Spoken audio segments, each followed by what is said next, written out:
उद्या भविष्य काळामध्ये काय त्यांच्या पक्षाच्या घडामोडी, त्याचबरोबर बाकीच्या काही चर्चा या त्यांच्या पक्षाच्या घडामोडीशी आमचा संबंध जोडला जातोय. मला वाटतं की त्यामध्ये त्यांच्या पक्षाचा काय निर्णय होईल, त्याच्यानंतरच्या काय भूमिका असतील, यावर कुठली चर्चा झालेली नाही. त्यामुळे आता विलिनीकरण, एनडीए बरोबर जाणं अशा प्रकारचा कुठलाही प्रस्ताव आमच्याकडे नसल्यामुळे आता मला वाटतं की ह्या विषयावर परत चर्चा करणं गरजेचं नाही. असं काय झालं गेल्या काही दिवसापासून या महाराष्ट्रात आणि देशात जर बघितलं असेल तर फोडाफोडीचं राजकारण फार मोठ्या प्रमाणात आहे. मला कधी कधी असं वाटतं की काही लोकांचे पक्ष स्वतःच्या ताकदीवर उभं करण्यापेक्षा दुसऱ्या पक्षांच्या लोकांना घेऊन, नेत्यांना घेऊन पक्षवाढीचा नवीन अजेंडा हा केंद्रात आणि राज्यात सध्या चालू आहे. अनेक पक्ष फोडले, त्यामुळे आमचा सुद्धा पक्ष फोडला. आता हे सर्व झाल्यानंतर सुद्धा कायम वेगवेगळ्या प्रकारचं ऑपरेशन केलं जाईल अशा प्रकारची चर्चा होते. तुम्ही म्हटला ती वस्तुस्थिती आहे. त्यामुळे अशी बातमी आली की कार्यकर्त्यांमध्ये आणि बाकीच्या सर्व नेत्यांमध्ये संभ्रमावस्था निर्माण होते, किंबहुना पवार साहेबांवर प्रेम करणाऱ्या राष्ट्रवादी शरद पवार पक्षावर प्रेम करणाऱ्या मतदारावर सुद्धा त्याचा परिणाम होतो याची मला कल्पना आहे.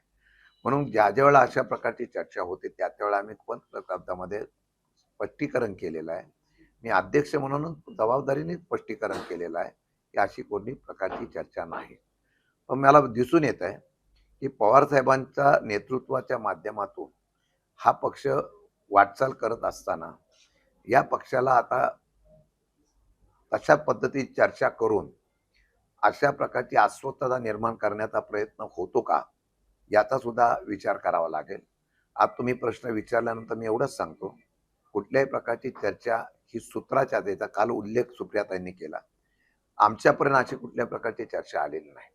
पण सूत्राच्या माहितीप्रमाणे येतात हा सूत्र कोणता आहे, त्या सूत्राचा करता करविता कोण आहे, याचा आता शोध आम्हाला घ्यावा लागेल.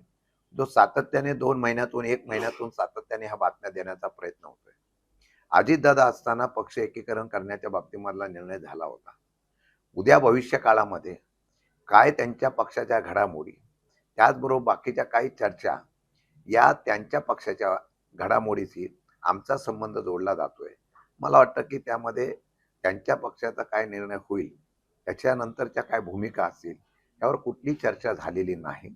त्यामुळे आता विलिनीकरण, एनडीए बरोबर जाणं अशा प्रकारचा कुठलाही प्रस्ताव आमच्याकडे नसल्यामुळे आता मला वाटतं की ह्या विषयावर परत चर्चा करणं गरजेचं नाही. महाराष्ट्रातील सर्व बातम्यांचे विश्वासार्ह व्यासपीठ, सकाळच्या सर्व सोशल मीडिया प्लॅटफॉर्मला लाईक, फॉलो आणि सबस्क्राईब करा. तसंच सर्व नोटिफिकेशनसाठी बेल आयकॉन प्रेस करायला विसरू नका.